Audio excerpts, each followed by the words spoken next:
Well, hey, Greenville students, I thought I would help you to understand a great way to cope with a crisis. We British have been doing this for centuries, and the great thing is, most stores will carry this. I know it's hard to get hand sanitizer and soap. You can hear Izzy outside the door barking. She always wants to get in the videos, but not today. This is about tea, so I'm going to teach you how to make a really good cup of tea. The Brits, we got through the First World War with tea, the Second World War with tea. We're just good at it. And I just want to show you how to do it properly. In fact, in Britain, there used to be tea races. Tea comes from China. I know it went via India through a company called the East India Company that brought tea to England. But there used to be races of large ships called tea clippers from China to England. There's a big one, a famous one in 1866. So let's talk about tea. What do you need for tea? Well, you need a great kettle. Sometimes in America you can boil these on a stovetop, but I like the electric kettle. And I have one that I can vary the temperature of the tea. Not all teas need the same temperature. White teas need something like 175 Fahrenheit.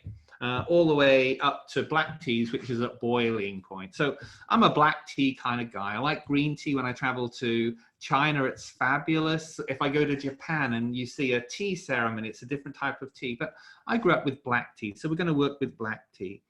What I have here, Kathy is out at the moment. She wouldn't normally allow me to touch this, but this is a wonderful teapot. If I turn it over, I can't read it, but I do know it's a Royal Albert. This is, I think Kathy's mother would have had this, and it was given to us probably as a wedding present.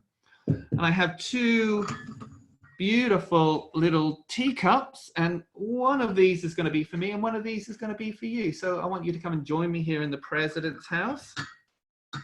And what do you do? So one thing I wasn't able to do in the video, but one thing is a must. This is, you'll know if people really understand tea or not, is before you put any tea in the teapot, you must warm it. So warm it as you boil the kettle, not to boiling point, but just about halfway, and then you push it in, you take the lid off. Oh, what a great sound, just like crystal.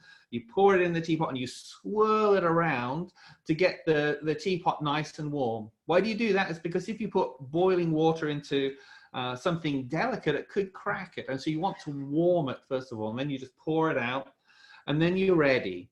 And so we have a teapot. I keep my tea in a little airproof container. And I don't have loose tea today. I have tea bags. Tea bags were invented in about 1904. That's when they were patented. And really the first ones were hand sewn from about 1906, 1908. There's a wonderful book I'm reading at the moment called A History of the 20th Century. By Martin Gilbert, and he was the biographer of Winston Churchill. And he, in the midst of all of the huge world events he talks about, he just talks about the invention of a tea bag. It's a fascinating book, and while you can find to home, download it on Kindle. It is or if you listen to Audible books on Audible, it is a wonderful, wonderful history of the last century. So I'm going to make a drink of tea for you and me. And what we say in England is we put one bag in for each person. So there's one for me, one for you, and then one for the pot, we would say. And so that's 3 for 2 people. And I'm going to pour the water in. Hopefully I won't get it on my computer. Oh, I was in Newark Airport maybe 3 or 4 years ago. And before my flight, I was looking around one of the bookstores, and one of the bookstores had a book on the art of Japanese tea making. And I'd never thought about this, but one of the things that said was boiling water sounds different than cold water. And it's true. I know if I'm making some tea and I think I've boiled the kettle and I pour it in, the sound is just different. And so I know this is at the right temperature. And now we have to leave it for a while. You really don't get a spoon and stir it around. You just leave it and have conversations. In England, during the cold weather, we would have what's known as a tea cozy, and that's like something that a grandmother might knit that you put over the pot to keep it warm. particularly when the houses were unheated and you didn't want the heat of the tea to dissipate too quickly.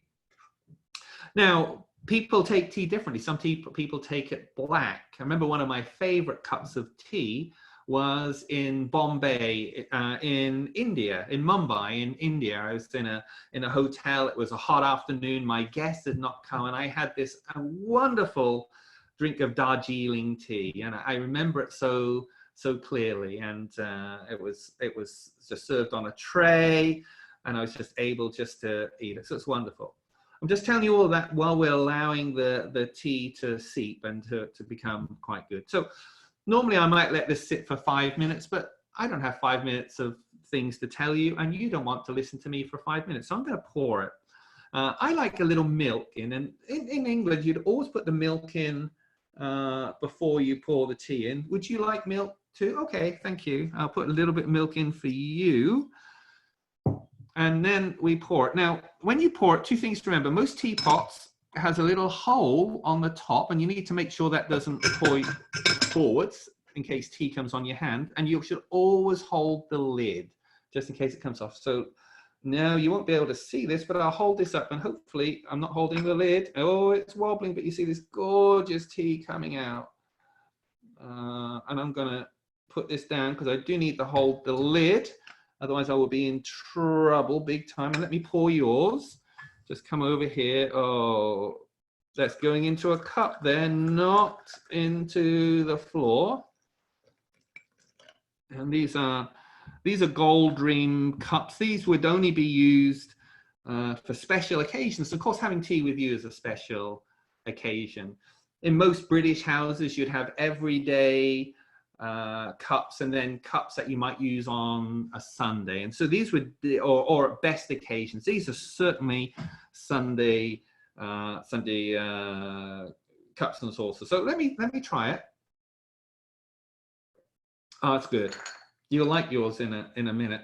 And then the other thing Kathy has been doing, what does Kathy do during a crisis? Well, she's going around campus at the moment. Well, she's not, but she's working with Community Life, and she's been baking cookies for every one of our students who is on campus. And she's been handwriting notes for every one of them, just so that they know they're loved and that we're appreciated and that we're thinking and praying for them. So she's actually allowed me to have a bite of this cookie, which she gave to me, and that's very good. Oh. So here's your cup of tea. I hope you enjoy it. It's delicious. And here's what I want you to do. When the pandemic's over, I'd like to have you over for a real cup of tea at my house, but I can't have everyone. So here's a wee competition. I want you to email me, President Filby at greenville.edu. Filby, that is, President Filby, Filby at greenville.edu, and give me your most fun tea story or tea fact. And Kathy and I will look through those, and we'll choose the winners to come on over for tea with us, and probably a lovely cookie, and certainly a good conversation. And we look forward to that. So remember, the British have got through crisis after crisis with good black tea. We recommend it to you. This is a message from the president of Greenville University, looking forward to having good tea with you in the not too distant future. Take care, stay safe, and make sure you wash your hands. All right, God bless, bye-bye.